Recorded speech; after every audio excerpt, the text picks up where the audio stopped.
Halo pemirsa GPR TV, dari Sabang sampai Merauke, dari Biangas hingga Pulau Rote. Kembali lagi bersama saya Mona Azari Disak, dan kali ini kita dalam program dari redaksi Kominfo Newsroom. Pemirsa, tentunya kita mengetahui bahwa saat ini Presiden Republik Indonesia Joko Widodo selalu mengutarakan mengenai transformasi besar Indonesia. Di tengah pandemi COVID-19 ini memang Indonesia mengalami beberapa hal yang harus segera ditanggulangi, mulai dari segi ekonomi, kesehatan, sosial, dan berbagai hal lain.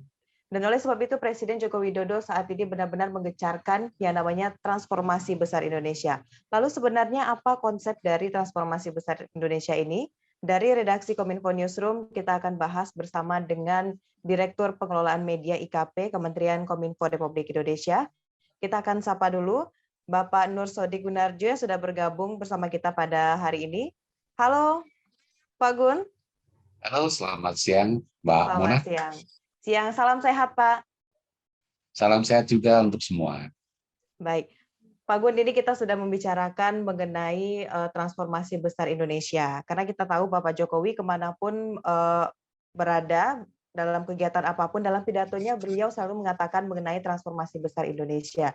Jadi sebenarnya konsep dari transformasi besar Indonesia ini seperti apa, Pak Gun? Iya, sebenarnya Pak Presiden kita ini kan luar biasa ya.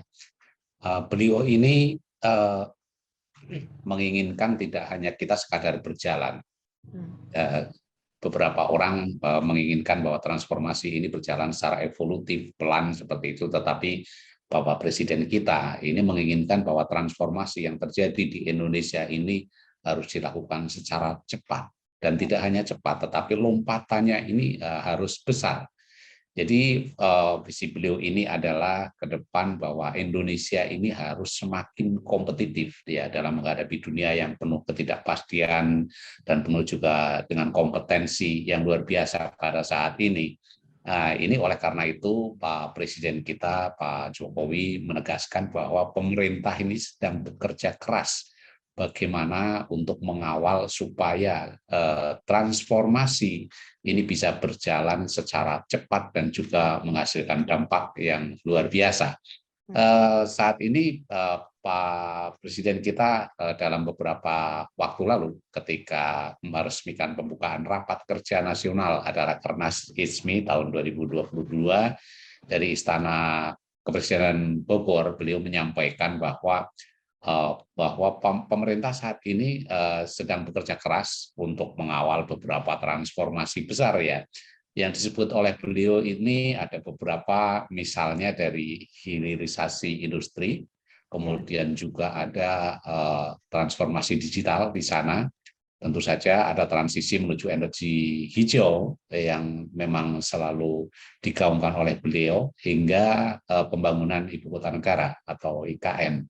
Nah, inilah yang sedang dikawal pemerintah dengan tujuan seperti yang saya sampaikan pertama tadi, bahwa ke depan kita harus semakin kompetitif di dunia yang saat ini, bahkan beliau menyampaikannya menghadapi dunia yang hiperkompetisi sekarang. Jadi kompetisinya itu tidak sekadar bahwa biasa, tapi sudah hiperkompetisi, persaingannya luar biasa tinggi. Oleh karena itu juga harus disiapkan bagaimana Indonesia itu dalam hal ini mempersiapkan diri supaya bisa masuk ke dunia yang hiper kompetitif seperti itu. Baik, itu tadi Pak Gun sudah menjelaskan seperti apa sebenarnya konsep dari transformasi besar Indonesia. Lalu kita juga tahu tadi Bapak menyebutkan beberapa hal yang menjadi fokus pemerintah dalam transformasi besar Indonesia ini, Pak Gun. Nah, kalau Ya. dari segi pemerintahnya, seperti apa transformasi di sektor energi ini, Pak? Ya, salah satu yang memang penting sekali saat ini yang sedang digalakan oleh pemerintah adalah transisi di sektor energi ya. Dalam hal ini yang dilakukan pemerintah adalah berupaya keras untuk melakukan hilirisasi. Hilirisasi itu kalau dulu kita mengenal bahwa industri-industri besar ini hanya dinikmati oleh kalangan masyarakat tertentu yang memiliki tingkat katakanlah perekonomian baik begitu, tetapi hasilnya tidak bisa dirasakan sampai ke hilir atau ke masyarakat bawah. Tetapi Pak Presiden menginginkan bahwa di dalam transformasi sektor energi ini, energi atau sumber daya energi yang ada di Indonesia ini bisa dieksploitasi itu dalam kaitannya bagaimana supaya hasilnya nanti bisa dinikmati oleh masyarakat di level bawah. Ini salah satu yang dilakukan oleh pemerintah dalam hal ini adalah di sektor pertambangan, kemudian minyak dan gas ya. Nah, ini tujuannya tentu saja dilakukan untuk memberikan nilai tambah yang besar bagi Indonesia di satu sisi, dan di sisi lain juga membuka lapangan kerja, dan juga sekaligus untuk menghemat devisa kita. Nah, intinya adalah bahwa di sektor energi ini yang kita dapatkan nanti bukan hanya benefit untuk kalangan masyarakat menengah ke atas, tetapi juga hal-hal yang didapatkan dari transformasi ini juga bisa dirasakan oleh masyarakat di level menengah ke bawah. Inilah yang diinginkan oleh pemerintah, dalam hal ini oleh Pak Presiden kita. Nah, dalam hal ini pemerintah sudah membuktikan ya bahwa nilai tambah yang didapatkan dari sektor energi, hilirisasi sektor energi ini sangat tinggi ya.